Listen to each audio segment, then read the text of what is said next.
being funded for cities, $184 billion system being built currently. And we're going to see it for the next 30 years being built as well, so it's really quite amazing.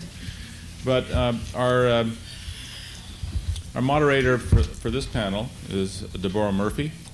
And Deborah is a graduate of UCLA, where she has a Bachelor of Arts in Design and a Master of Architecture with an emphasis in urban design. She currently is a member of the Planning Department for the City of Los Angeles, and has also been, has worked in the Mayor's Office of the city. She's worked on a number of projects related to neighborhoods, including hillside ordinances and single-family subdivisions, as well as downtown projects. We see Deborah a lot in the AIA. She, along with Ann Zimmerman, chair of the Urban Design Committee, and they're very active in the community. So with that, I'd like to introduce Deborah Murphy.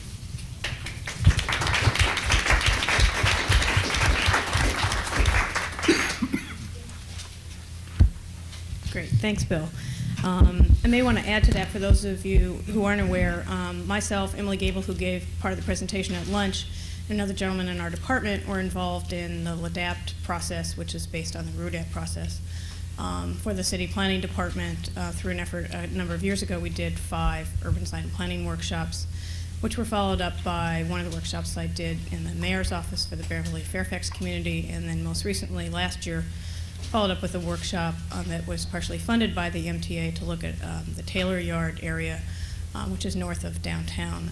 So community involvement has been very much a part of my professional career at the Planning Department, as well as my involvement in the Urban Design Committee at the AIA. You've heard a lot today about the hype versus the reality of Los Angeles, and I had a lot of comments of my own that I had prepared, but I think we've talked about a lot of them already. One of the opportunities to maybe balance out the reality of Los Angeles and connect these disparate parts together is a transit system that presently exists and emphasized through this $180 billion investment that we've all decided we want to help get us out of our single occupancy vehicles and connect each other back together again through an addition of a rail system. We've talked about the diversity of the city in terms of its people, and I think that's an important thing where we have cultures in our schools that have about 80 languages that are spoken, as well as we have a diversity in our landscape, and which is mainly all created by our earthquakes that have been uplifting the ground around the city to create our hills, our valleys, and the beautiful things that we see in Los Angeles are very much a part of its natural state, as well as the built form of our city, that diversity of everything from rolling hills, estates, to most densely populated areas of the city around downtown Los Angeles. And our single most important opportunity to bring all of these diverse places together is our mass transit system. As some of the panelists will talk about, we have an incredible existing bus system, one of the world's largest. And to support that, the voters of Los Angeles decided a number of years ago to enhance that with the rail system. So it's the balance of those two things that we have to make some decisions on, given the fact that our economy needs has taken somewhat of a downturn and we are not collecting the kinds of taxes that we anticipated. And to do so, we must see which are our priorities. And given those priorities, as Judy will talk about, in terms of determining what are the various important alignments that help bring the city together. As part of this strategy, the MTA and the City Planning Department, through initiation by Emily Gable, started what's called the Land Use Transportation Policy.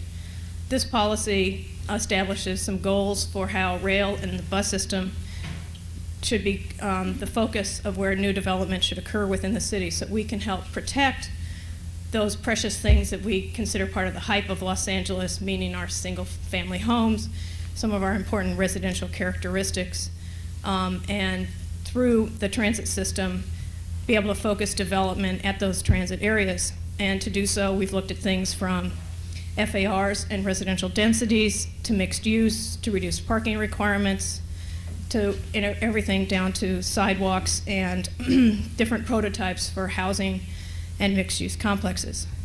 We looked at a various series of prototypes, from things like downtown Los Angeles to industrial centers like around Los Angeles International Airport to urban complexes such as Westwood Village.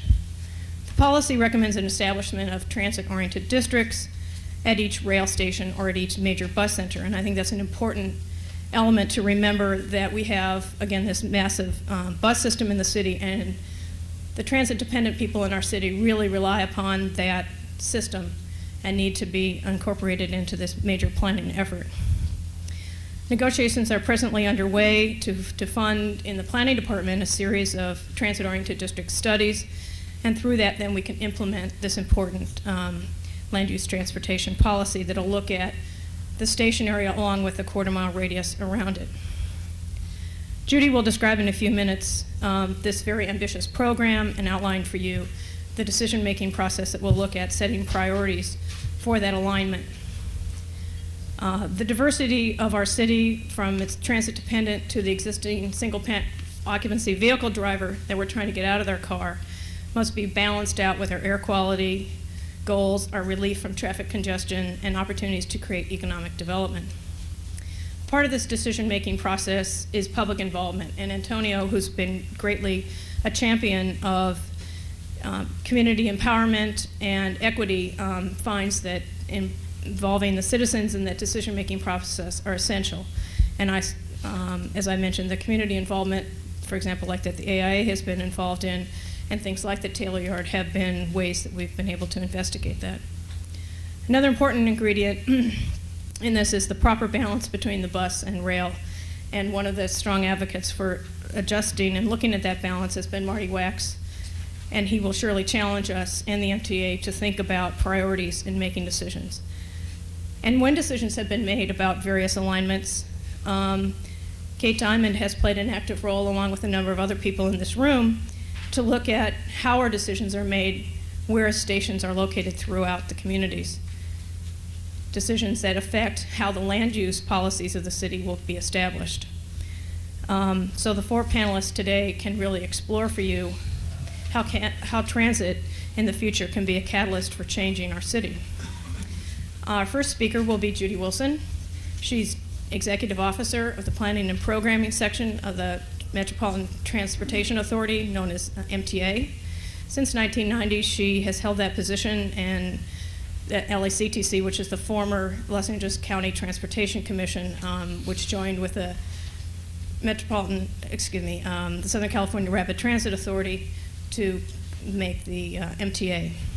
She is responsible for 6 multimodal area teams that do project management, joint development, research, and economic development.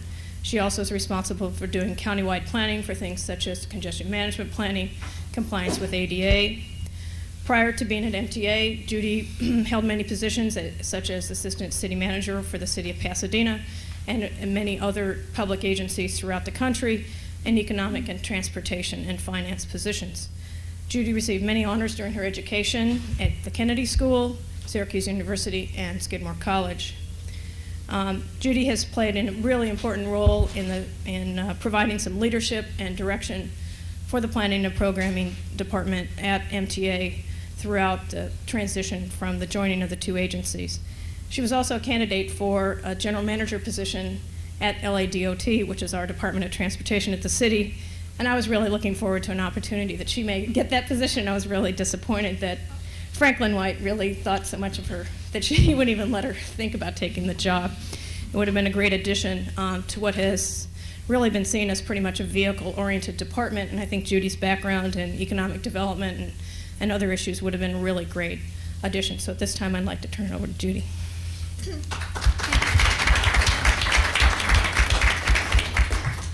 Thank you for that very nice introduction, Deborah.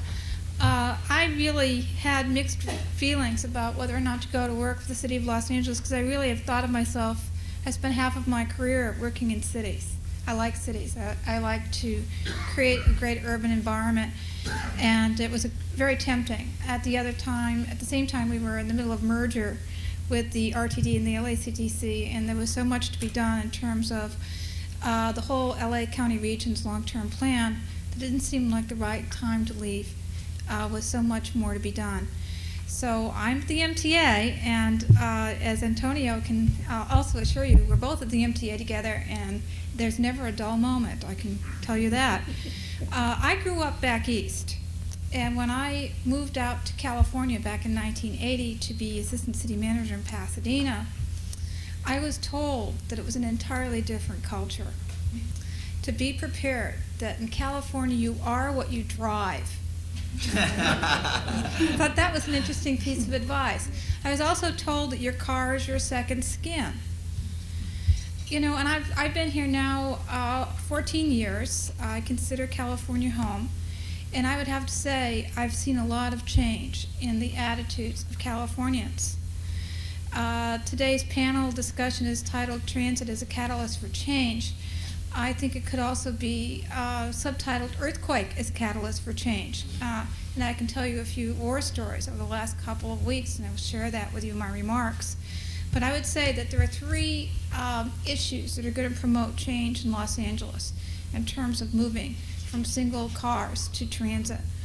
One is air quality, the second is mobility, and the third is sanity. I think people have woken up from what they thought was a California dream to what's become an urban nightmare. And I don't think that anything could have reinforced it more than the hell we've been through in the last month or so as people went from 2-hour commutes to 5-hour commutes one way, really being cut off from home and work by our highway system collapsing, particularly those people who were really left in the Antelope Valley. So I'll talk a little bit about that in my remarks. I'm going to start with some slides. Is it on, or can we turn it on? And yeah.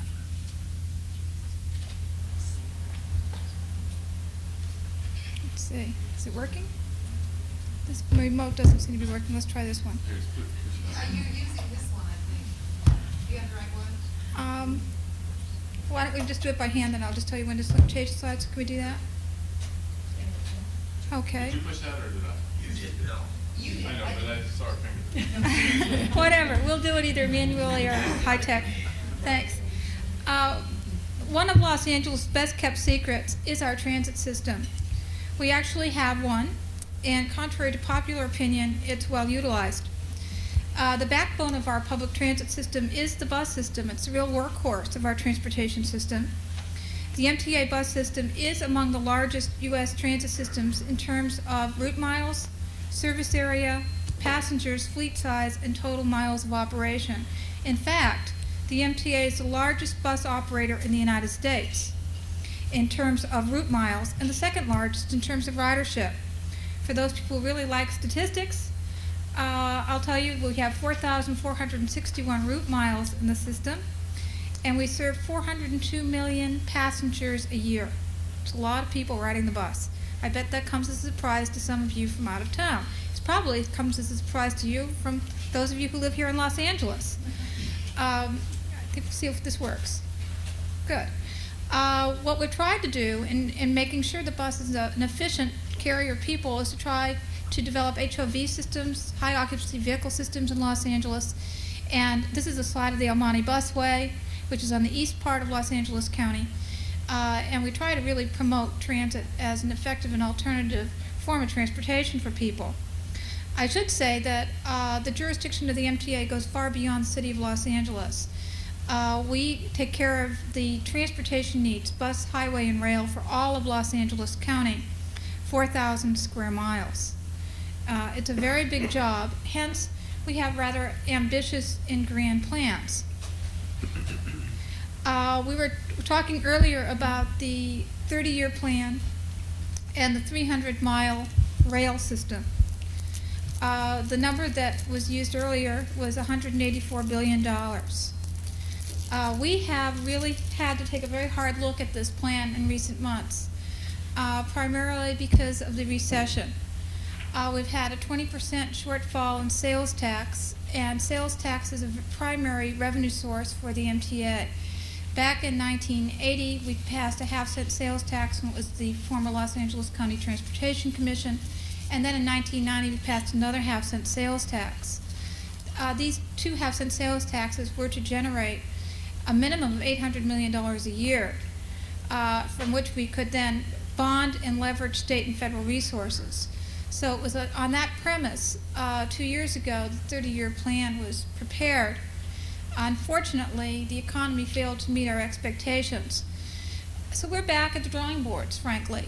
Over the next 3 to 4 months, we will be taking to the MTA board first a methodology for reassessing the plan, and we're going to work with basically 3 indices. One that looks at air quality, one that looks at mobility, and one that looks at cost effectiveness. And we will be matching that against our financial capacity, which has been severely diminished. And rather than looking out 30 years, we are going to look out over the next 20 years. We're going to run several different scenarios for the MTA board. The first scenario, some of you may not know that our bus operation is running at a considerable operating deficit. We think it's approximately $126 million operating subsidy for next year beyond our identified revenues. So we're going to tell the board what are the ramifications if we fail to solve the operating subsidy issue. How much of a capital plan can you have? Scenario B will be having solved the deficit, and of course we must solve the deficit, then how much of a capital program can you have? And we'll look at all modes, highway, bus, and rail, because we have to do a capital program for all 3 modes. And we'll be looking at projects across modes using the same indices. The indices we've developed we feel work well in all 3 modes. We will then try 2 other scenarios. One, assuming a new revenue source kicks in sometime in the next 5 years. And then how much can we do? Or we actually continue to save money beyond solving the deficit and fixing the hole in our pocket. We save 1% a year in operating costs. So a combination of those latter 2 scenarios would give us some additional capacity. What should we do? What can we do? And I think the emphasis should be on the should, because simply being able to afford it doesn't mean you should do it. What we'll look at very carefully is what are the right things to do in specific corridors. So it will be a very careful corridor analysis of where are the trips originating, where are their destinations, what modes work best. And this is going to be a very complicated piece of analysis. It will take us several months to do. We're going to do it in phases. The first phase rolls out in March, when we'll share the methodology with the board and hopefully get their comments and their buy-in that this is the right way to look at the issue. And then we'll be doing a series of reports over the next 3 to 4 months. We lost about a month because of earthquake, because the same staff, which is my staff, that does the long-term plan, was also doing all of the spot planning in terms of identifying new stations for Metrolink and identifying FEMA and FHWA dollars. So we've been pretty consumed with earthquake recovery. But this is a very compelling issue, and we're going to try and keep it on schedule. What I'm showing you right now is the Metro Red Line. I hope you'll have a chance, some of you who don't live in Los Angeles, to try it out while you're here. And those of you who do live in Los Angeles, I hope you'll have a chance to try it out while you're here. Please come downtown, take a look around, get on 7th and Flower, get off at each station. Each station has public art. They're really wonderful public spaces. And I'm very proud of that fact. I think we're trying to really create a system that will not only look good now, but will look good decades to come, and hopefully serve the important nodes, commercial and residential. The Red Line, we only have a very small operating segment in downtown right now. We basically get our money from the federal government in minimal operating segments. So minimal operating segment, or MOS 1, is now open. MOS 2 is under construction, and MOS 3 is currently in design and soon to be in construction. And that will get us as far out as Atlantic Boulevard on the east and Pico San Vicente on the west, and up to Universal City, North Hollywood. and into the San Fernando Valley. We're finally out to the San Fernando Valley soon, we hope, once we figure out where the station belongs. We've had a very intense discussion about that in the last couple of months. And planning a rail system through a built environment, as you can probably appreciate, is a very dynamic process. You have really basically, it's kind of like a Rubik's Cube. You've got to get it all lined up. You have to adjust your environmental issues and get CEQA and NEPA clearance. You have to have your financial bases covered. You have to get your political bases covered. And if you're short of any of the above, forget it. And so that's always I think rail planning is extremely challenging as a consequence, and sometimes rather frustrating.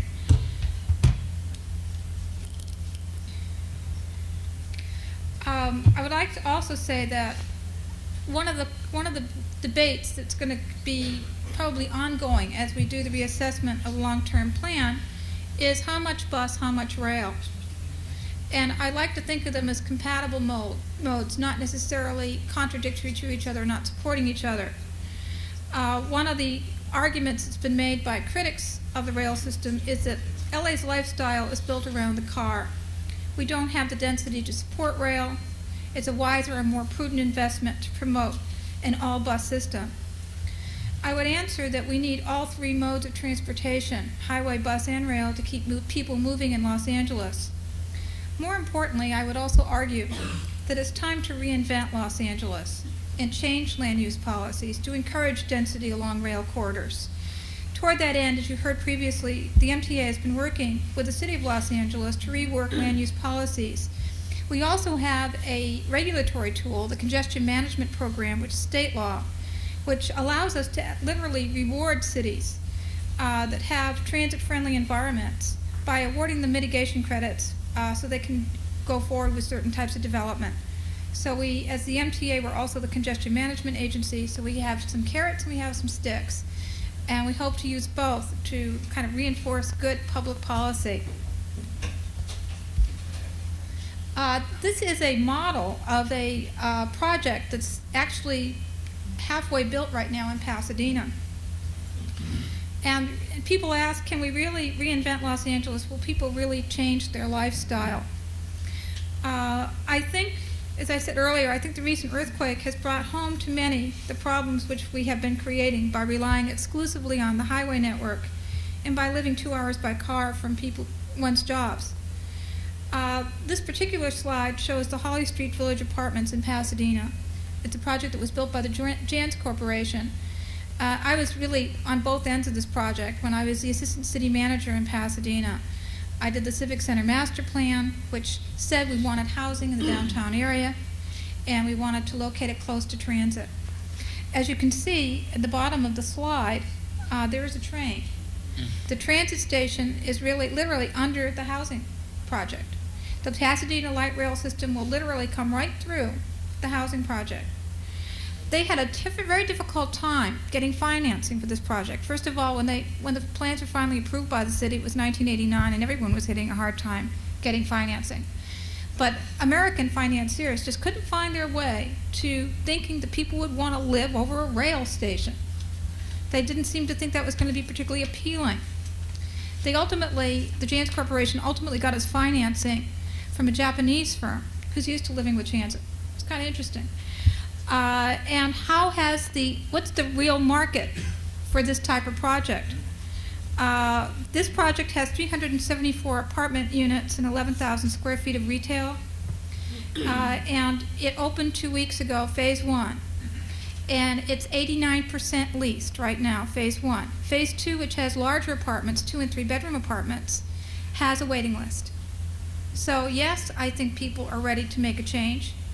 And I'm very happy. I think it's great for a place like Pasadena. This is right proximate to Old Town in Pasadena. You can walk to shops and entertainment.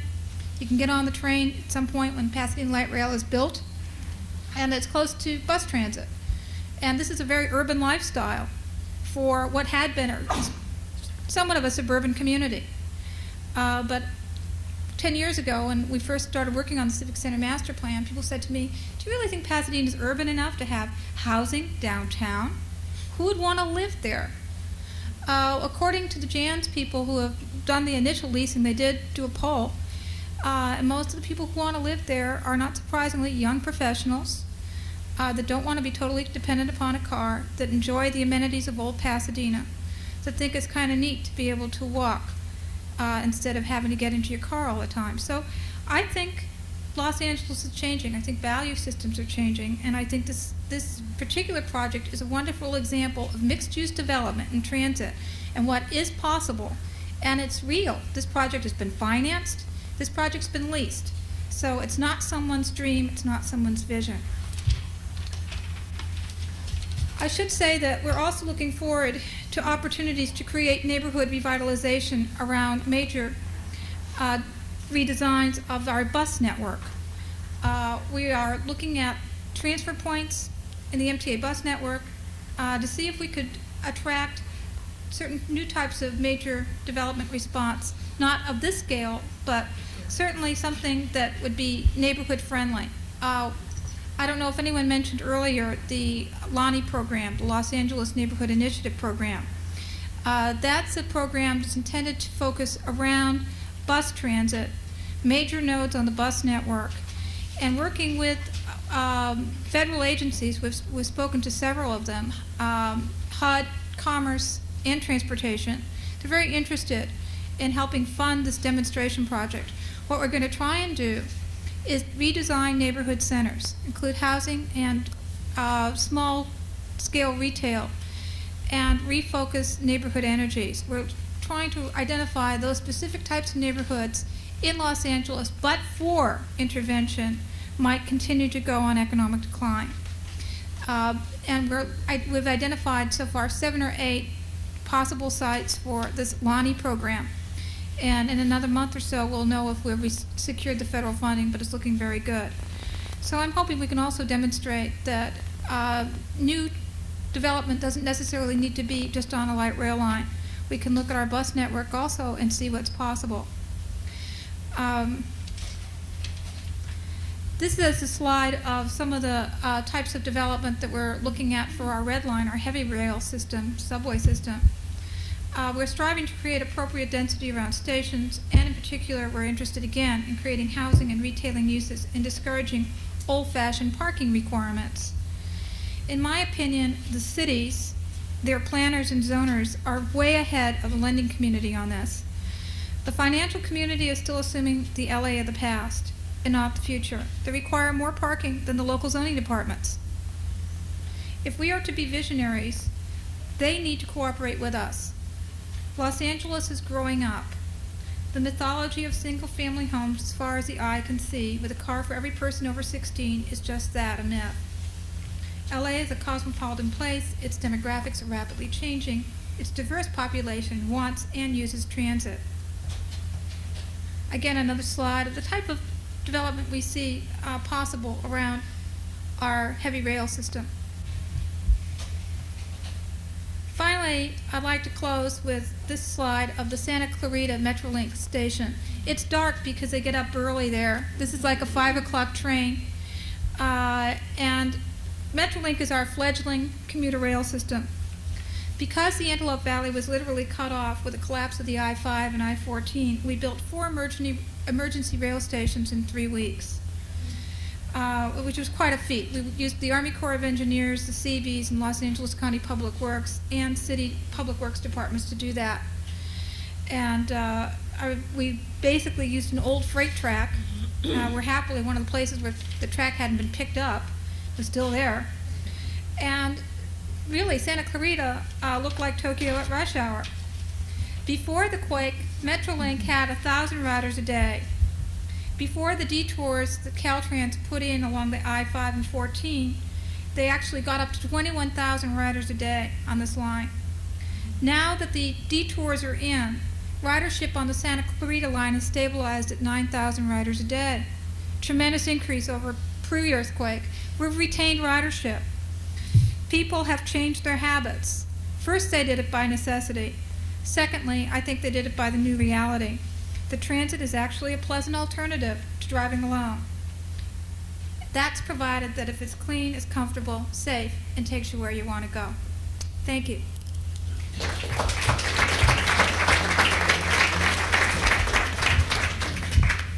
Thanks, Judy. Our next speaker is Marty Wachs. He's a professor of urban planning and director of transportation studies at UCLA in the Graduate School of Architecture and Urban Planning, where I'm an alumni. Marty has been a part of the faculty there since 1971 and served 3 terms as the urban planning program head. He has degrees in civil engineering and transportation planning and has been honored with many awards from different institutions and has received many fellowships. He's well published, including 3 important books on transportation planning and policy, and his continuing research in transportation has provided a very important insights into regional and local regulations on air quality, mandates of the AQMD, parking regulations and congestion parking, as well as transit fare structuring policies. He's been an editor of many journal publications, including Transportation, the Journal of the APA, and the Journal of Planning, Education, and Research. Marty is well known in the architecture, planning, and transportation circles in the LA and the region for challenging the way we think about the city and how we choose to move around in it. Marty Wachs.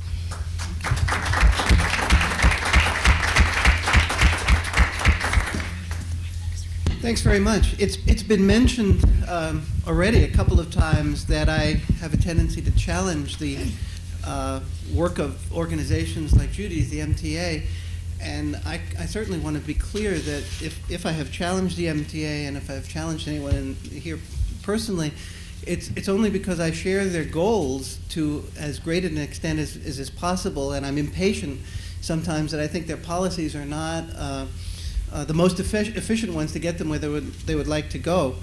And I think most of what Judy said earlier is certainly goals or ends to which I also subscribe, though I might in fact differ in some ways about the way we might best get to those ends. I do agree Los Angeles is changing, but it's also important to take note of the fact that in Los Angeles we do have one automobile. We have more than one automobile per registered driver, and we have more than one automobile per person of driving age. I think that we have to take that as a given and work with it. And to some extent, Judy expressed the goal of maybe changing it.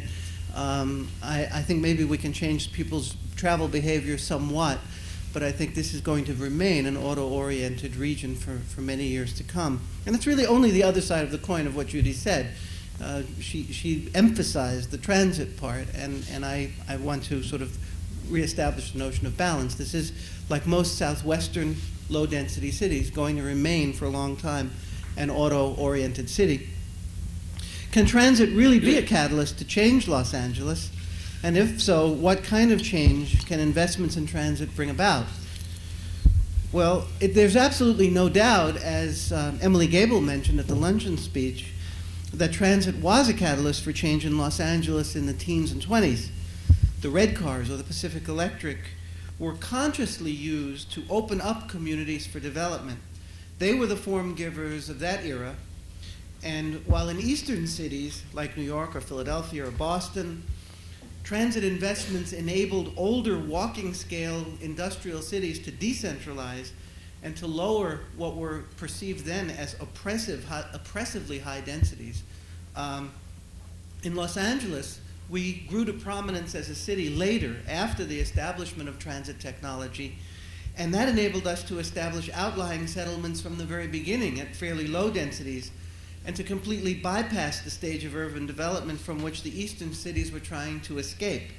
The high-density, overcrowded, disease-ridden, walking-scale industrial city of the 1870s, 80s, 90s, and so forth simply never existed here. The freeways, which came much later, and in fact the boulevards, which were mentioned by Emily as well, which were built in response to a traffic congestion crisis of the 1920s, and the freeways, which were built in response to the traffic congestion crisis of the 1940s and 50s, both reinforced the pattern that had already been established but in response to the red cars. And they continued the development of this region as one of relatively uniform densities, punctuated by many clusters of medium to high density, with both residences and jobs at many locations rather than in one primary core. And that's becoming the form of most cities around the world, but most cities are evolving to it from a central core orientation. Los Angeles bypassed that, and many cities around the world are over time coming to look like Los Angeles as the automobile has its effect over now a century. Having committed ourselves in the 1980s to a future Los Angeles that includes at least some trunk rail transit routes, and which still relies to a very great extent, as Judy pointed out, on one of the largest bus systems, and I should also say, for its critics, one of the most efficient bus systems in the country. What kind of a catalyst for change can transit be in LA in the 21st century? The situation is different today than it was a century ago in several ways. We already have an enormous region of low to middling density, which is, as I started off by saying, here to stay. Any changes that we envision for the coming 20 or 30 years will be evolutionary, marginal. We're not going to change the basic development pattern here except in evolutionary ways. That's not to say that those changes aren't important. I think they're very important, and examples of the sort that Judy gave are exciting to me as well as to those at the MTA. But a second point that I think is very important is that private automobiles, perhaps of a different technological form, maybe electric vehicles, will probably be the dominant form of transportation for the foreseeable future. And I think it's very important when people make statements about the fact that our transportation policy is going to be, over the next few decades, largely dictated by our air quality problem. It's very important to take note of the fact that we have become more automobile-oriented in the last decade than any time before. Auto traffic has grown more in the last 10 years than at any time before. And air quality has improved more in the last 10 years than at any time before. In terms of the key pollutants that are put out by automobiles, the new cars put out something like 0.5% of oxides of nitrogen that were typical of a 1970 car. And so this region has many fewer days on which we violate federal clean air standards than we had 20 and 30 years ago, even though we make more trips than we ever did before.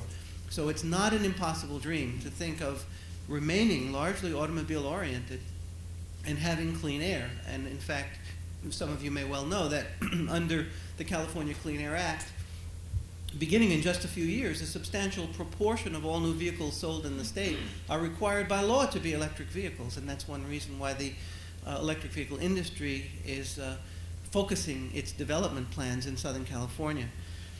But a third point that I haven't heard mentioned in the brief time I've been here today, that I think a point that I think is very important and shouldn't be overlooked, is that we're in the midst of technological advances that will very much affect urban form in Los Angeles and elsewhere in the coming 2 to 3 decades.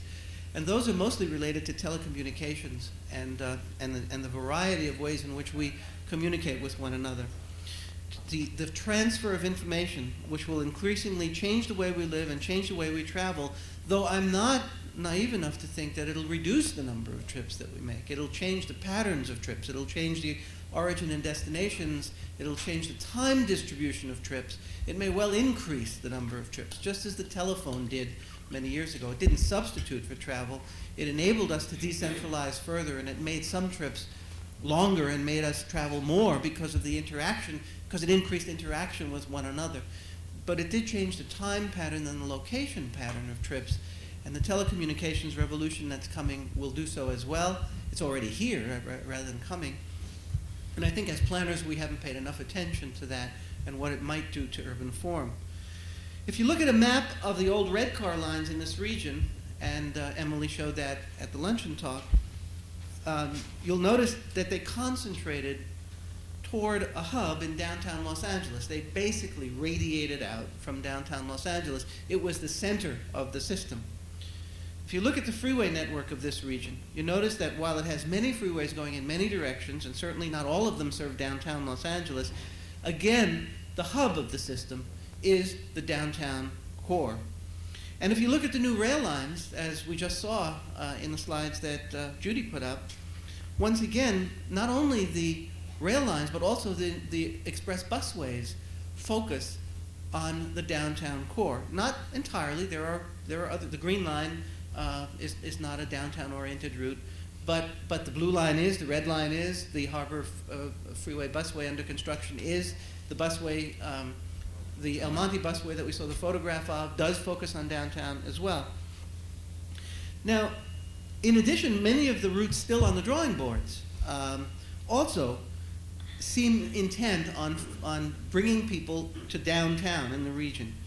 The emphasis on transportation capital construction in this region for the last 100 years has been on giving the central business district of Los Angeles an accessibility advantage in comparison with the rest of the region. I would argue that that's been a conscious political strategy on the part of real estate owners, elected officials, and planning technocrats, people like me, who believe that a region should have a vibrant and alive and growing and healthy downtown. Despite all of our past efforts, and I would say probably despite our current efforts, to focus transit on the downtown in order to give transit an attraction for capital investment in comparison with the rest of the region, we can't, however, change the future direction of this region. For the last 100 years, the region has been decentralizing, and the use of public transit, despite all of the optimism that Judy expressed, some of which I share, is lower than it was even a very short time ago. 6 or 7% of all of our trips are made on public transit. And yes, a high proportion of all the trips to the central business district are made on transit, and I'm sure a greater proportion of those can be captured. But not enough to change the direction of development in this region. 6% of all the employment in the region is in the downtown core. And most of the new development continues to be in the outlying areas. Yet our plans all seem to have this downtown focus. And we must pay some attention if we want to get large numbers of people out of their automobiles and into transit. We must pay some attention to alternatives that might exist for the automobile for the rest of those suburban to suburban work trips that have become the typical trip in this region. And I'll talk briefly about some ways in which I think that might be addressed as well. That's not to say that we can't improve transportation to the downtown, but it is to say, I think, that we can think that we're addressing the full transportation future of our region by only focusing on services that improve access to downtown. Most new residential and non-residential development continue to be provided in outlying areas because of cheaper land, lower tax rates, greater ease of assembling developable parcels, and lower crime rates, and because of racial and ethnic prejudice, and because of higher amenity values, and because of the ease of raising larger amounts of capital for suburban investments than inner city investments.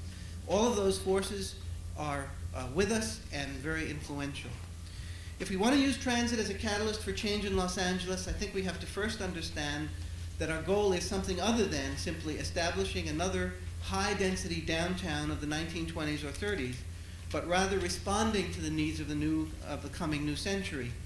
A century that I think will continue to be characterized by decentralized investment strategies, a communications-oriented society, and probably a society in which the gap between the haves and the have-nots, the professionals and the underemployed, is greater than we have ever experienced so far.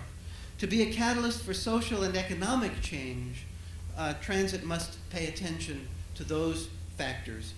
Most transit-oriented development can and must take place outside of downtown, and should take place in neighborhoods primarily that have declined and are in need of revitalization. Most transit-oriented development, by the way, can be at moderate density, as that project in Pasadena appears to be, and can just as well be located at bus terminals or at major bus transfer points or at points of intersection between rail and bus lines as at major rail terminals. I have to note that the example of a project that's already leased out, even before the rail line is built in Pasadena, is in primarily a white middle and upper income neighborhood. And then if you look along the blue line, the light rail line from downtown to Long Beach, there's very little new development along that route, despite the fact that proponents of the Blue Line cited that it told us that it would be a spark that would light a redevelopment program along its right-of-way.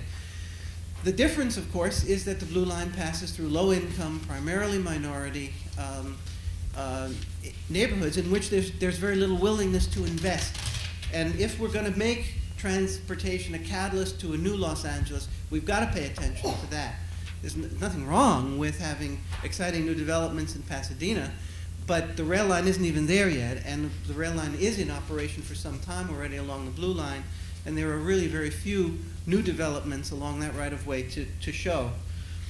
To meet the kind of challenges I've been talking about, to take advantage of the opportunities that Judy so carefully and thoroughly presented, I think that transit should try to make changes in the following 3 or 4 ways that I could think of, and to try to present in the short time that I have.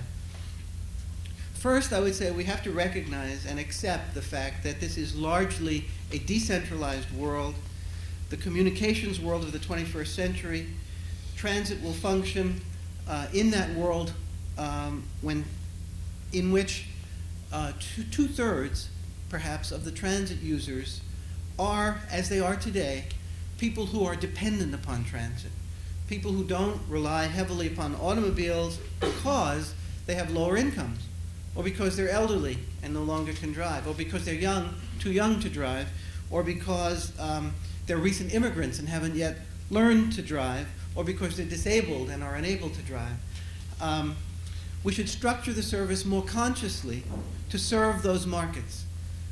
We're so interested sometimes in capturing the choice commuter, the person who has 2 cars in the household, that we are turning our backs to a disappointing extent on the needs of those who absolutely must have public transit and who in fact are the bread and butter of the industry, who are paying most of the fares. We should be structuring our service to those markets just as we are to the newer markets of hopefully choice riders who will elect to use transit and leave their cars at home. I think it may be a vain hope that in many parts of this region we can get upper income auto-oriented commuters out of their cars. We can focus in some communities where we can, and I think Pasadena is one of them. Long Beach may be another, but there are vast parts of the region where it's going to be very difficult to get them out of their cars with conventional transit. And I think it would be a shame if we expended so much of our resources on trying to provide high-quality, high-cost services for middle and upper income people, that the consequence of that were the dilution of the service and the reduction of service to those who really depend upon public transit, which is, after all, a major important part of the social infrastructure of our region. With most business travelers commuting to and from suburban homes and jobs, suburb to suburb commuting is the norm.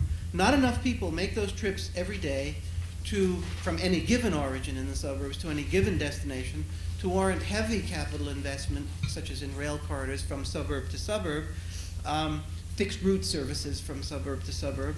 We should emphasize instead, we should not forget in the process of looking to the future, the need to provide, as Judy ended her talk, reliable, safe, especially safe, and efficient backbone system of local and express services that provide connectivity and access for those regular transit users.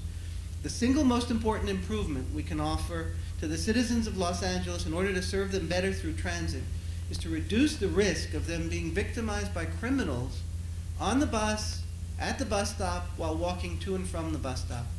15 to 20 years of surveys have shown over and over again that the single factor most important in causing people to say they won't use transit in LA is fear of crime.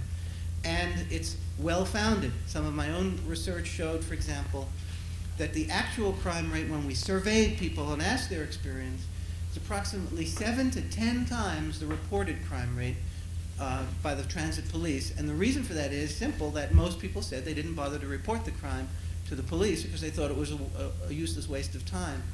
But jewelry snatchings, purse snatchings, and muggings and so forth are a common occurrence in the transit system. And I think it's incumbent upon us, if we're going to spend billions on extending high-speed and luxurious rail commuter services to the outlying suburbs, and to patrol them carefully to make sure that their patrons are well served, that we extend the same courtesy to lower-income people who also are paying the fares and who are also paying the sales taxes that subsidize the entire system. Thank you. We should use our transit investments as tools for economic development. And again, I agree basically with what Judy was saying. We must enable people to enter the productive workforce, and we can do that to some extent with transit capital investments, which are among the biggest capital investments we're making in this region. We should try to keep the jobs created by new transit investments in this region. And that may mean emphasizing low-tech solutions rather than high-tech solutions. I know that the jobs created for bus drivers and van drivers will benefit lower-income people who I know live in Los Angeles. I'm not sure that the jobs created by rail car construction contracts will produce as many local jobs, especially since those cars may well be manufactured in Italy or Japan or so forth. We must include economic development plans with the transit plans. Some people thought, as I said before, that economic development would flow naturally into the Blue Line corridor if all we did was build the rail line. The most important thing in economic development, they said, was build the rail line. The rest, the private sector can follow in its wake and take care of. Well, but it hasn't happened. I think we need more vigorous policies to grant density bonuses, tax abatements. We need to focus the construction of our publicly financed facilities, and we have to expend public funds on creating new housing developments along those rights of way where we have them already. The plan, the joint land use transportation plan that's been mentioned a few times already today encourages and permits that, but it doesn't put the funds in place to actually make it happen. And it's really important to say that we have to work very hard on implementing some of those concepts. The funding has to be there. There's much to learn from cities like Toronto in that regard, where public housing programs, vigorous public housing programs, put tens of thousands of new units right at the station sites. We have nothing approaching that in Los Angeles. The truth is that the financial viability of the rapid transit system depends on the creation of activity centers and nodes of development along the rights of way rather than the other way around. The transit system needs the development if it's going to cover its costs, any reasonable share of its costs, as much as it is an incentive to the development. It was both arrogant, I would say, and ignorant to think that rail transit could, by itself, ignite a development boom. We have to instead create that development that would allow the transit system to function in harmony with the surrounding land use pattern. And we've given more attention in this region to getting the rail lines built than we have to the surrounding development issues. And now we're turning to that, but I think maybe it's a little on the late side, and we're bearing enormous deficits in part because of that. Of course, it's not too late. It's never too late. But in fact, even though we are turning to it, I don't think we're doing it with sufficient vigor. We should be making bus rail transfer points that have built into them activity nodes, making decisions about those before we start extending the rail lines further out. I think we should maybe build less rail, but build it better, is another way of saying it. We should put our investment into making the blue line, the red line that we already have, work better and spend the money on integrating it better with the urban fabric than necessarily extending the rail line ever further and further without putting that attention into the surrounding development. I also think that we have to change the way in which we finance the transit system. When transit fares rose a few years back from 85 cents to $1.10, we lost more daily riders due to the fare increase on the transit system than we have yet to attract to the rail system. And because we're still spending more money than we have in our pockets, as Judy pointed out, on expanding the rail network, we actually are going to face very soon the possibility of raising the fare again and or cutting the service. Now, the thought to me of cutting the bus service, especially say OWL service is one possible target because it's expensive to operate. So not having buses running at 2 and 3 and 4 in the morning, so that we can continue to do capital investment in the rail line is very troublesome because there are many low-income workers, just for one group of people, consider the janitors in downtown Los Angeles, who depend upon that transit service in order to get to and from work, and they're working at minimum wage conditions with few fringe benefits. To cut out that service so that we can continue a rail building program seems to me to be a very poorly informed social choice in this region of ethnic and racial tensions and growing gaps between the rich and the poor. The automobile, by contrast, in real dollars, corrected for inflation, is today cheaper to own and operate than it was in 1970. And I think one of the ways I would address this financial problem that is going to make us choose between bus and rail, unless we address it in a different way, is to turn to the automobile a little bit more with a sharper focus on using the automobile as a way of financing the alternatives to the automobile. We today rely upon a sales tax to support our transit system in Los Angeles. A 1% sales tax, 1 cent of the sales tax of every dollar purchase goes to the transit system. However, the sales tax is itself a regressive tax. That is, the lower income people pay a higher proportion of their income in that sales tax than do upper income people. Upper income people drive automobiles much more and get many public subsidies for the use of their automobiles. In a variety of ways, I think that we should be gradually and in politically acceptable ways levying more of the cost of our whole transportation system on the automobile. For example, instead of raising transit fares again, or cutting out basic transit service, or increasing the sales tax, maybe we should think about a region-wide gasoline tax, an extra penny on the gas tax, as a way of keeping transit healthy. Maybe we should think about congestion pricing, that is charging more for using the most congested routes at the peak hours so that we redistribute the traffic more efficiently and at the same time produce more income. And finally, we have already, with respect to this point of finance, we have already started to recognize that the greatest barrier to more use of transit in this region is the fact that 95% of the workers get free parking at work. And the value of free parking is a subsidy to the automobile that far exceeds all of our combined other subsidies to public transit. So we now do have a rule that says an employer can give an employee subsidized parking, but must offer the option, if the employee wants it, of the cash value of that parking, and then put that toward transit or a van pool or whatever. Those kinds of policies are very, very important. The last point, I'm going to stop in a moment. I believe that in the information age, in the age of decentralized cities, the only kind of public transit that has any chance to really compete with the automobile for commute trips in substantial numbers is a kind of transit that mimics the automobile's strongest points.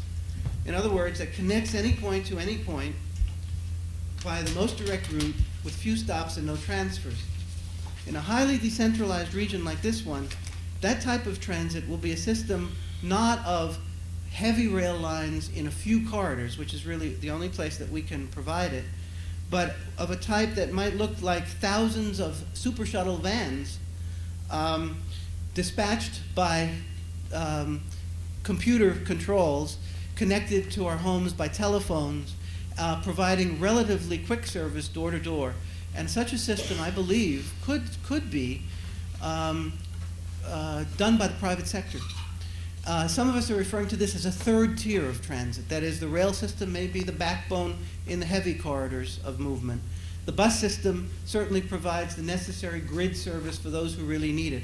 But what about competing with the automobile and all the rest of that region where those modes will never compete financially? We're looking toward a kind of a information age, a door-to-door system, taking advantage of the HOV system that Judy mentioned, which is very, very important.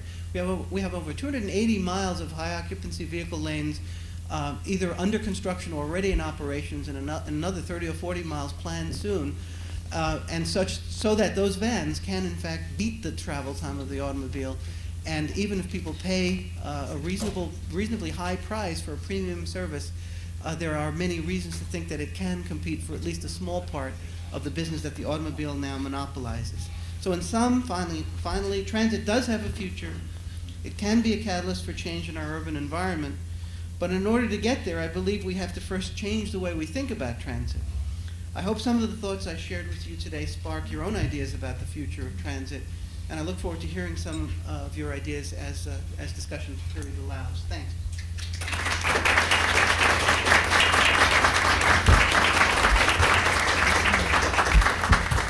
Thanks, Marty.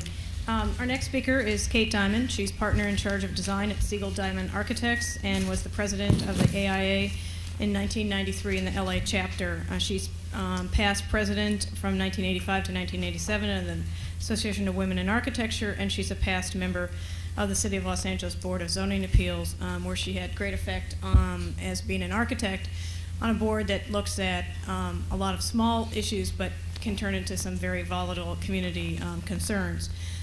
Kate has her architectural degree from the Technion in Israel Institute of Technology and has worked on various architectural projects in Los Angeles and other California cities, such as many buildings and master plans for the UC system. She's been working on rail station planning projects such as joint development assessment study for the Universal City Station. She has designed many projects for entertainment and mixed use, the most distinctive which is a new tower for the Los Angeles International Airport for the air traffic controllers. It, I think, will prove to be a really distinctive building at LAX for both air travelers as well as those of us arriving by ground. So we all look forward to seeing that project coming to fruition. Kate has played an active role in the city by being involved in many important civic institutions and organizations such as the West Side Urban Forum, where she serves as a board member, and on the LA Transportation Coalition. One of the important debates in the city has been a choice made by the Transportation Authority for the red line that Judy showed us for a station at the Pico San Vicente area, which in the views of some, including Kate, were off the corridor where many of the intense land uses in the city already exist, and the debate about an existing methane gas risk zone that's along the Wilshire Boulevard corridor that created that diversion.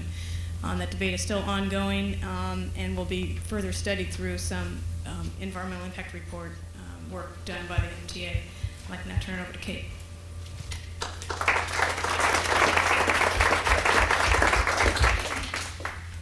I flew out of Los Angeles the other day on a particularly beautiful, clear night, and I remember thinking how exquisite and jewel-like. I could literally see, as you took off and headed north up the coast, and you had the sort of string of beads of light along Malibu, and you could see over into the San Fernando Valley, and in this case I could see beyond up to the Antelope Valley and the high desert, and it was gorgeous. It was as beautiful a painting and a light show as any artist has ever presented anywhere. And I couldn't help but think that the source of all this beauty was also an inordinate cost to the region. That the real subsidy to cars is an incredible investment in infrastructure and in spread out all of the things that make the social interaction possible. We've spread out across this environment at no evaluation to the cost in agricultural terms, in environmental terms, in social terms. We are still a terribly segregated society here by distance, and we have made this region, by choosing to think in terms of immense personal convenience and personal satisfaction, this individual dream of the private home and the private car has come at an incredible expense to the sense of community.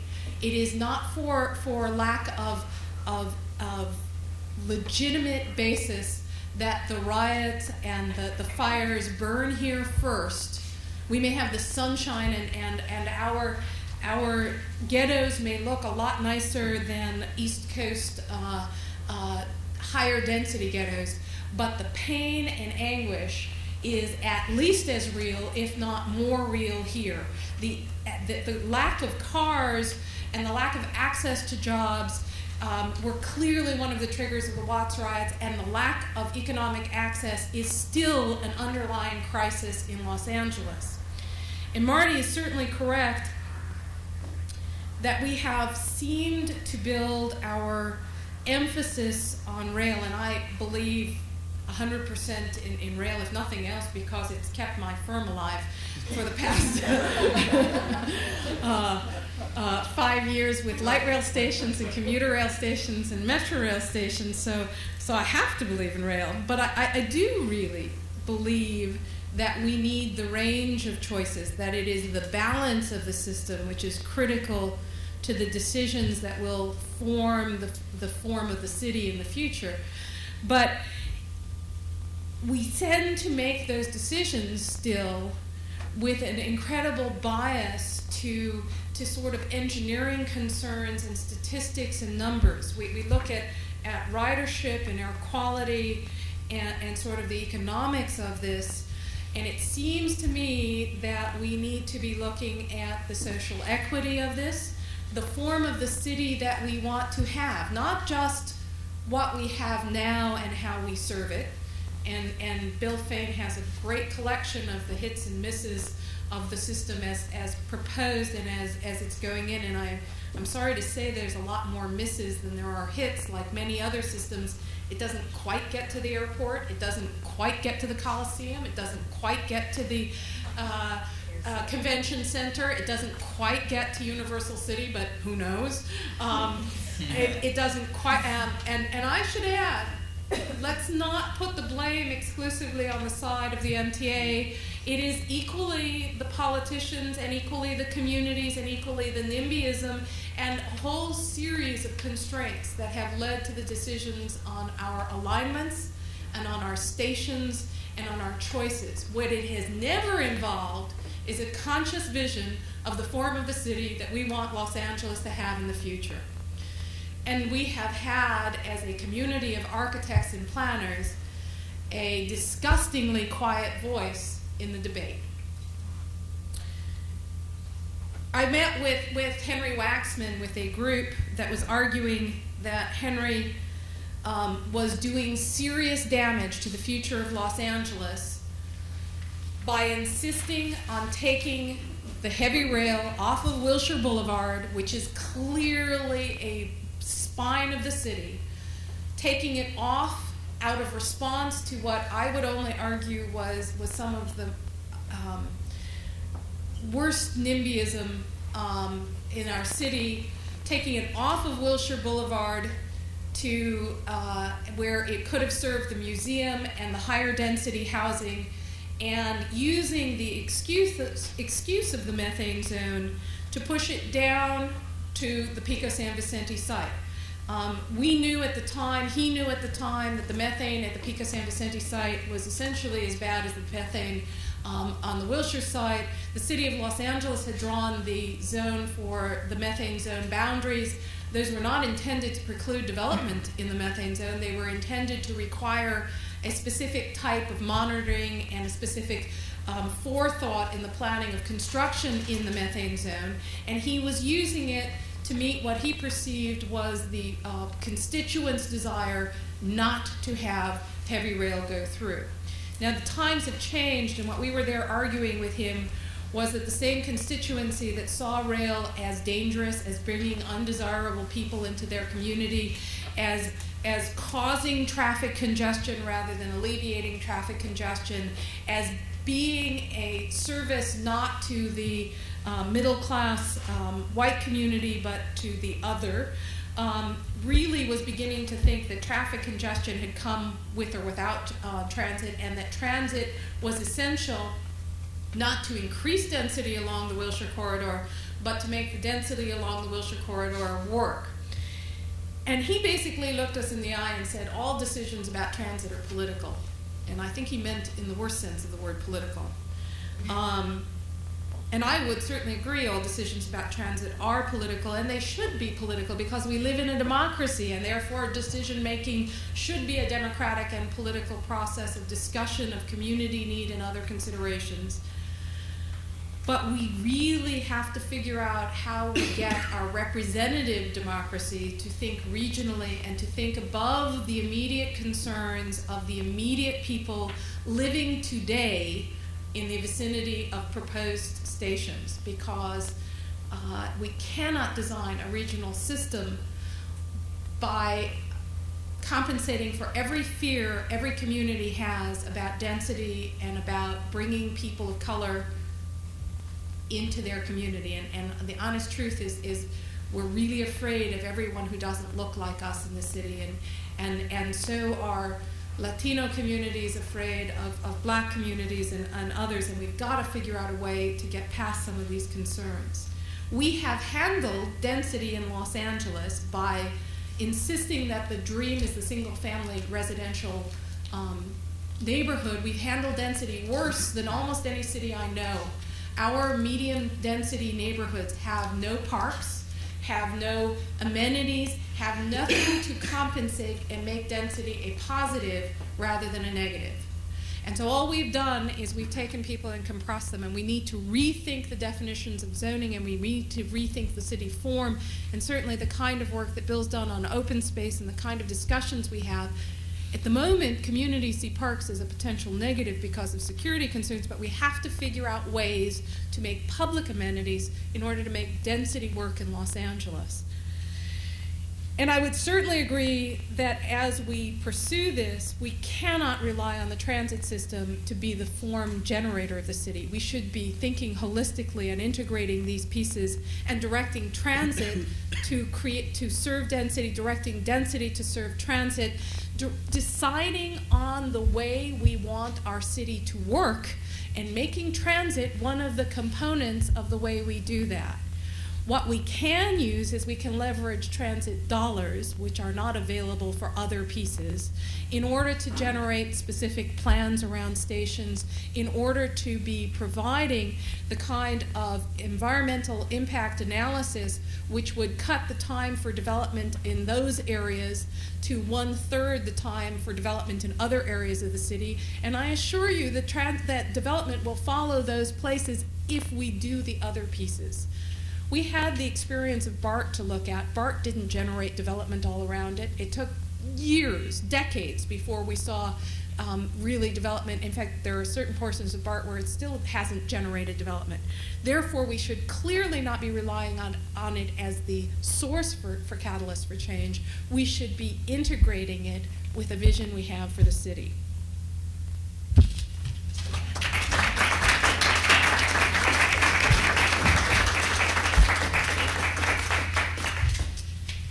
Thanks, Kate. Our next speaker is Antonio Villaraigosa. He's on the MTA board as an alternate for Supervisor Gloria Molina. Antonio is a native of Los Angeles and was on the previous RTD board since 1991. He has been a constant champion for both the RTD and MTA boards for the underprivileged, consistently working to improve public transportation quality for the transit dependent, and has always strongly supported community involvement in decision-making processes such as those of the MTA. Antonio has degrees in law and history, and since 1987 has served as a representative for the United Teachers of Los Angeles. He's worked with many other union organizations in the past and has affiliations with many civic and community organizations like the ACLU, the LAUSD Mexican American Education Commission, and the LA Chamber of Commerce.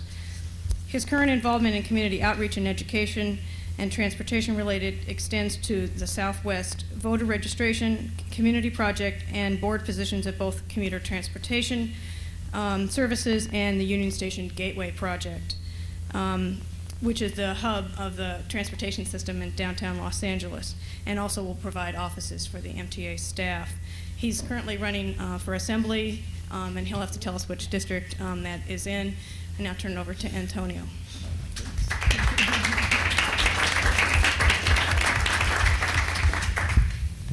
I should just ditto what Marty and everybody else said, because a lot of what they said, most of what they said I agree with.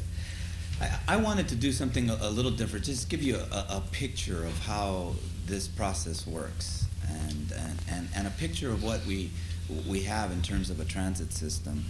As you can see by my resume, you'd probably define me as a bleeding heart. As I can see from some of the speakers, I guess I'm in good company in that respect.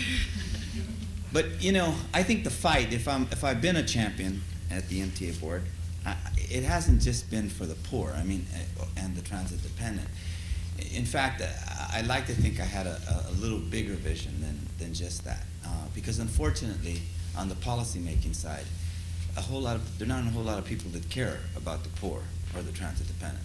They care about the people they represent, pure and simple. And that's true, and I'm not talking about ethnic groups right now, I'm talking about policymakers. I mean, whether they Latino policymakers, black policymakers, for the most part, they think they represent voters who can pressure, who can put their votes behind them in terms of pressure pointing, and so that's who they answer to.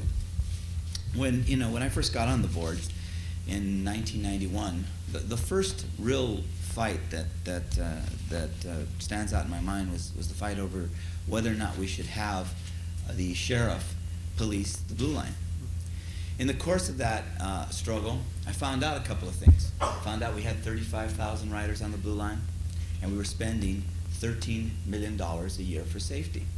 I found out that we had 1.3 million riders on the bus system, and we were spending $12.8 million for public safety. I found out we were spending, at the time, for capital and operating subsidies, about $11 for Blue Line riders, and we were spending $1.17 for bus riders. We were spending 37 cents for bus riders in South Central. We were spending 67 cents for bus riders on the east side. Now, I don't know about you, but I love this country. And anybody living in a democratic country, to see those kinds of disparities in subsidies, it's not hyperbolic to say that it's almost apartheid-like. To see $21, $11, 37 cents. Well, when I started to raise those concerns, I'll tell you, I got about one vote. I got about one vote to say, well, let's look at this. Why are we spending $12.8 million for safety for 35,000 riders? Is that a good investment? Well, we lost that vote. The sheriff did end up getting that contract. But we did win something else, and that was support, political support, for the idea that bus passengers, like my mother who rode the bus her entire life, had the same right to safety that rail riders do. And that was an important, I think, policy to vindicate. Because, frankly, when you look at what we have today, it is not hyperbolic to say that we have a two-tier system. I mean, we have the most overcrowded bus system in the country. Marty said one of the most cost-efficient. Everything I've seen is that we are the most cost-efficient. A couple of things, maybe the second. But certainly, most of them say that we're the most cost-efficient bus company in the country. And all you hear is about the operating shortfall. Every big transit property in this country has an operating shortfall. You know, why? Because there's a policy, the Congress and the states essentially want to invest in capital investment and not in operating. And like Marty said, they don't look at the fact that when you look at our bus company, for instance, the 2,200 buses that we ride and the 4,000 bus drivers, many of them come from really impacted communities. It's a job creator. Certainly, a job creator far down the line, a permanent job creator, more than the rail system might create for 4 or 5 years, and then no more jobs. Well, in the course of starting, to address those issues, a couple of months later, we had civil disturbances, and at that time, I proposed a 50-cent fare. That wasn't novel. It wasn't necessarily a real liberal idea. Han had done it 5 or 6 years before me. How many votes do you think I got to support me? 0. Everybody laughed. They thought it was a nice idea. Great. No, I'm sorry. Everybody said it was a great idea. You're an idealistic young man. We'd like to do it, but there's no money. Well, I embarrassed them. When I finally embarrassed them enough, we got a 50-cent fare for 4 months. And you know why we stopped it? Because it cost too much. What do you think it cost? About $9 million. Now, you and I know, I heard somebody say we're spending $184 billion in the next 30 years. It's 163. The sales tax that's gone down is hurt that. But we're spending $163 billion, but we can't spend $9 million to subsidize people to use transit. Now let me submit to you that this isn't just a goody two-shoe liberal kind of thinking that we need to support the poor and the transit dependent. Why do we need to support them? Because they're going to work, because they're paying taxes, because we're trying to facilitate commerce and people back and forth from home to job. It's simple. It's not a bleeding heart idea. It's a good government idea. But when we raised it, no votes for it. Talked about the universal, then last year we had a big fight over this operating shortfall. It was, I think at the time it was $160 million operating shortfall, Julie? Around 160 million. At the same time, you heard the debate, you read the paper. We're going ahead with, every rail, this is a board that never saw a rail project they didn't like. I mean that's just the truth. And don't get me wrong, I live in a, when I talk about the poor, obviously I'm not one of them. That's maybe where it's my class origins, but that's not where I live in Mount Washington, a big old nice house, I'm going to have a little rail station right at the bottom of my hill.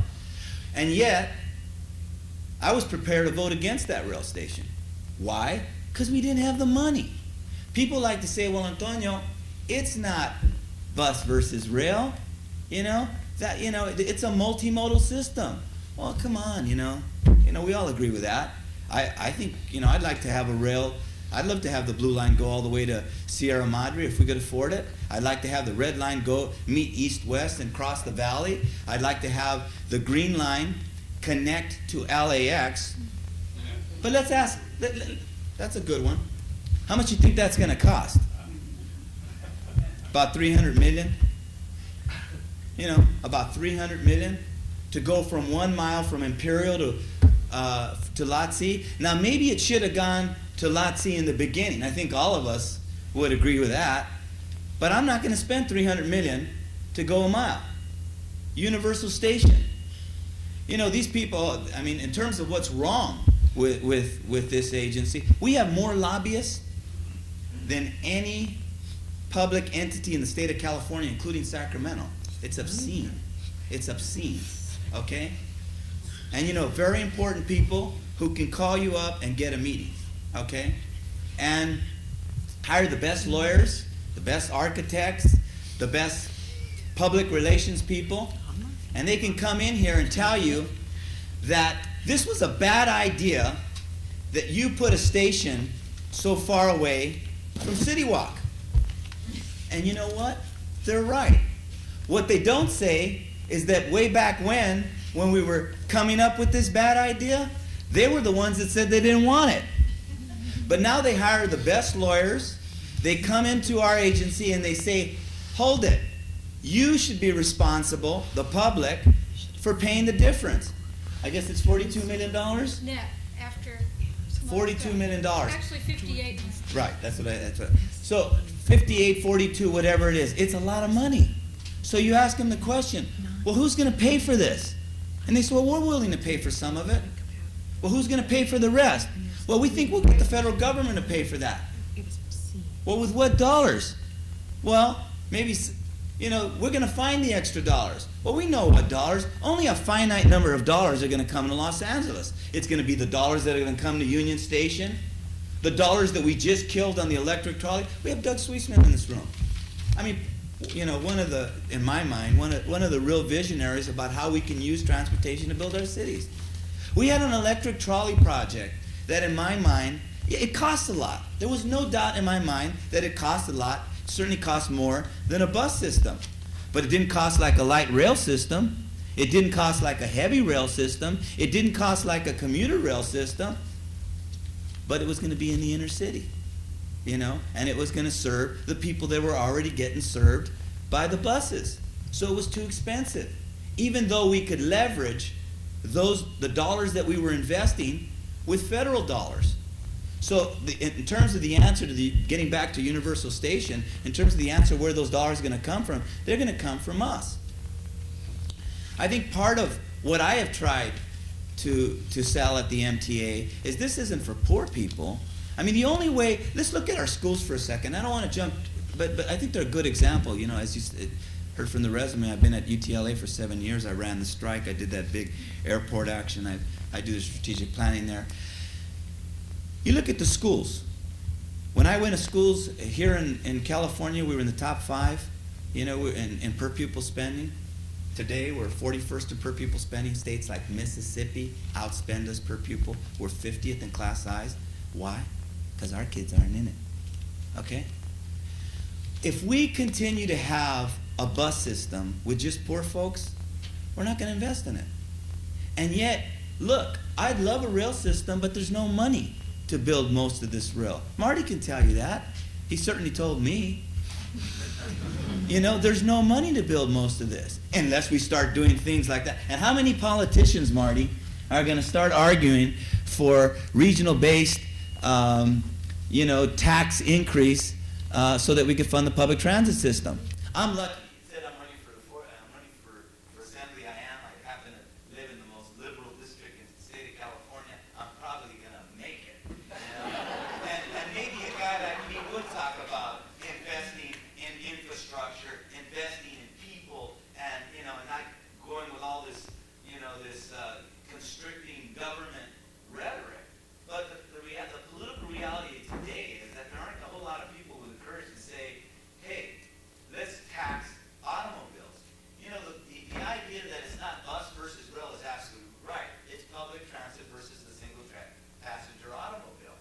But when we spend our public transit dollars, I mean, right now, I'd love to be able, in the best of all worlds, to tax gasoline like we do in Europe, so that we could really build a great public transit system that really is multimodal and that has a rail line in everybody's backyard. But that's not going to happen anytime soon. You know, certainly we need to put that idea and begin to educate the public about that. But, you know, the reality is that what we have is the pie that we have right now. And when we spend that pie, cost efficiency, as you said, in this new 20-year review of the 30-year plan, has to be part of the equation. And it hasn't been in the past. It's been, I'll tell you, it's pure and simple elbows. If I've gotten good on that board, it's because I know how to throw elbows now. I used to try to, you know, debate public policy, and everybody would be so, Antonio likes to read his book, you know, and I'd love to get up there and debate with people and, you know, win the debate and lose the vote.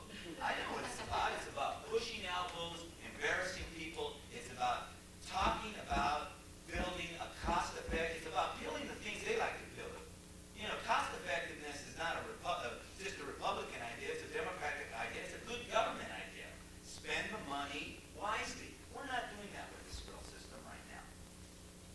And I think we need people, you know, I heard a few minutes ago, I forget which speaker, I think it was Kate, said that, you know, you need to get involved. I mean, you really do. When I hear the kind of speakers say the things that you do with an expertise that I don't have, and I'm not a transportation professional by any stretch of the imagination. I didn't know anything about transit.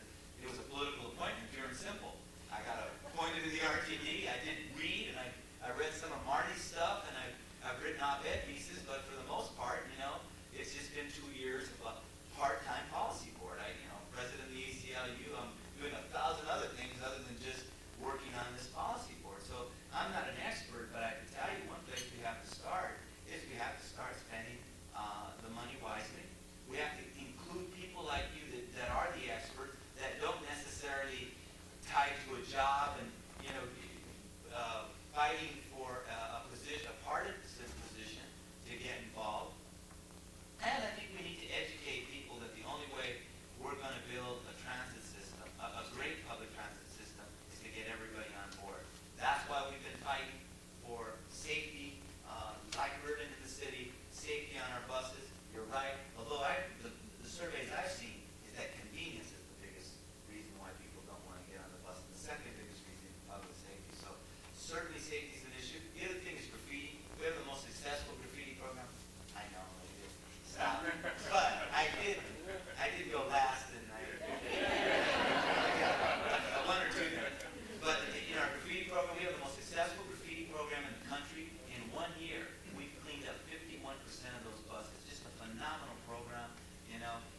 by the end of this 6 months, it'll be 67%. Those are the kinds of things we need to do. And then we need to deal with the overcrowding. If we don't make it convenient, if we don't make it safe, if we don't clean up the graffiti, none of you are going to get on the bus. It's pure and simple. And yet, in terms of a cost-effective investment in public transit, you know, we can't build enough rail lines in the next few years to deal with what happened today. It took me an hour and 10 minutes to get here from downtown. That is wrong. We got to do something about that. You know, and I submit to you, buses is one way to do it. I guess my time's up. You can answer some questions. Thank you very much. I'm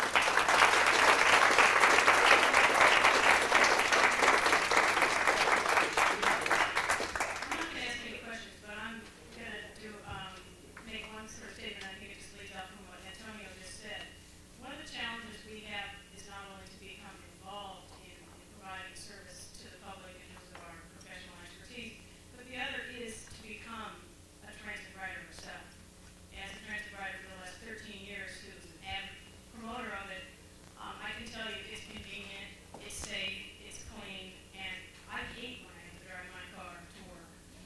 I don't have to take that hour and 10 minutes that Antonio just mentioned. My bus, after the earthquake, is getting me home faster than I used to get home because they've got this bypass that makes it much faster. So we can't just sit in our offices and say everyone else needs to take transit. We have to do that ourselves. Whether it's one day a week, whether you just, one time you come down 3rd Street Promenade, you take something to get here instead of something else, instead of getting in your car, that makes a difference. And it all adds up over time, and you'll find that it's a really enjoyable time. I make productive use out of my experience on the bus. I'm not wasting, putting out toxic carbons and everything else. So I'm just going to take some questions from the audience instead of asking them to get Don. Yes, I heard it talked about Urbanisms as the kind of conference. And one of the things he talked about is the collision between Martin Luther King Jr.'s kind of dream speech and the collapse of the American dream. And that in the I Had a Dream speech, the assumption was the American dream was alive and well. And it seems to me as architects and urban designers, we're in a particularly good position to re-visualize and re-communicate and redefine the American dream. And I think the fantasy discussion is sort of an aberration of that need, but I think we need to get very concerned and committed to the idea of responsibly visualizing and communicating what could be a viable American dream that would replace the idea of everyone having a single-family home and a private car. Well, I think that's very much a part of the policy that's jointly done by the MTA and the planning department. Part of that, we'll be looking at a series of prototypes for different housing and mixed-use things that will also be instituted through the framework project that Emily and Con talked to you about earlier. That's within the city of LA. Other cities have done similar things like Pasadena and others to look at new forms of housing that give us some really sensible alternatives to the single family home. But Deborah, we should also remember that I think we romanticize the past. Crime is not actually significantly higher now. It's a case of reporting of crime, and it's a case of against whom the crime is being perpetrated.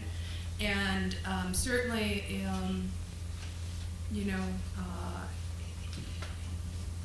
we cycle through a vision of belief in community to paranoia about the notion of community, and I certainly believe in it, and I think we have an important role to play in making places where community can occur, but I wouldn't want to over-romanticize any of that past.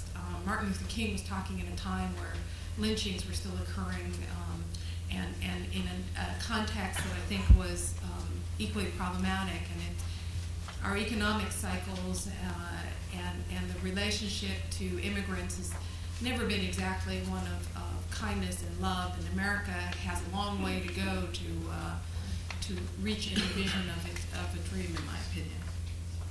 Another question? My goodness, all right. Bill must have told you all to keep your hands down. Thank you.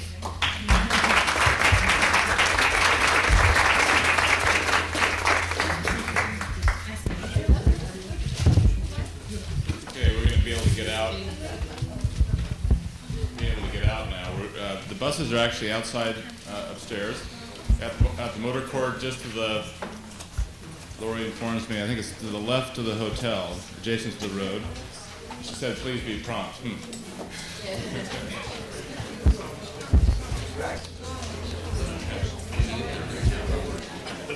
luck. It's hard, I